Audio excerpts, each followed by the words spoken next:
Shalom Romo, Suster, dan semua sahabat-sahabat STMJ yang terkasih dalam Tuhan.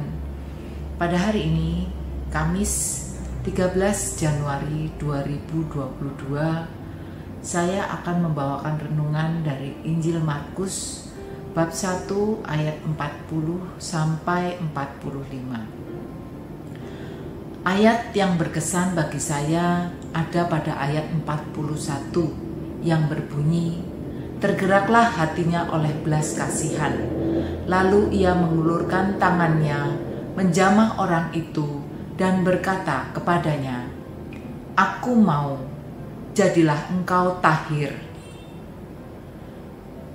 Penyembuhan yang dilakukan oleh Yesus adalah karena belas kasihan dan kemauan dari Tuhan sendiri. Tindakan mau melakukan dari gerakan hati yang baik dan tulus menghasilkan buah kebaikan. Kebanyakan dari kita bukan tidak berdaya, tetapi tidak punya kehendak baik untuk menyucikan diri dan orang lain.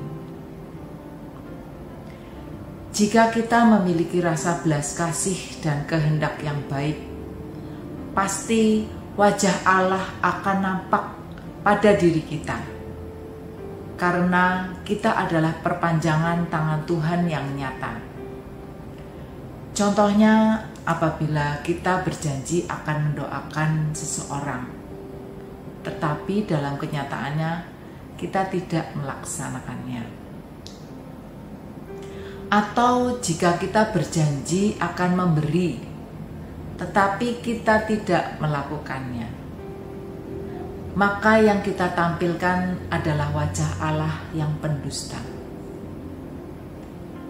Kita harus memiliki suara Allah melalui Roh Kudus yang selalu menuntun dan membimbing kita untuk melakukan tindakan kebenaran dan kasih yang nyata bagi keluarga dan orang-orang di sekitar kita.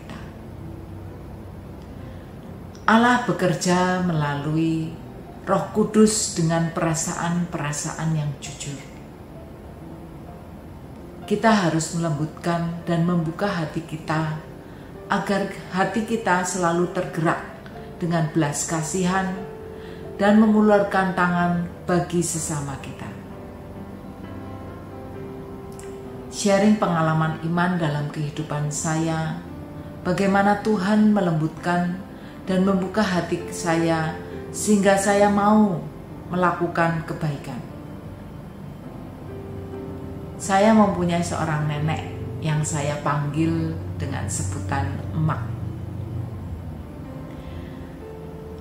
Emak saya saat berumur 81 kurang lebihnya menjalani 2 kali operasi. Operasi yang pertama karena emak jatuh dan mengalami patah tulang tangan. Itu disebabkan oleh karena mata emak yang sudah melihatnya kurang gitu jelas. Selang beberapa bulan setelah tangan emak membaik dan pulih, kemudian dilakukan tindakan kedua, operasi mata. Dengan melihat keadaan emak yang sudah tua dan kesehatan yang semakin menurun, saya merasa berbelas kasihan. Kemudian Tuhan menggerakkan hati saya untuk mau merawat dan menjaga emak. Saya berusaha selalu menjaga emak dengan sabar dan penuh kasih, walaupun saat itu emak rewel. Di dalam pikiran saya hanya berpikir tidak mau menyesal apabila suatu saat nanti Tuhan memanggil emak, mengingat usia dan kesehatan emak yang sudah semakin berkurang. Saya ingin memberikan kenangan-kenangan yang indah buat emak dan diri saya sendiri di tahun-tahun terakhirnya. Dan puji Tuhan, saya bisa merawat dan mendoakan emak sampai Tuhan memanggilnya kembali pulang. Demikianlah sedikit renungan dan sharing saya. Semoga kita semua bisa menampakkan wajah belas kasih Allah bagi keluarga dan orang-orang di sekitar kita, sehingga kita bisa selalu memberikan kenangan-kenangan indah selama hidup kita. Karena kita tidak tahu kapan waktunya Tuhan akan datang.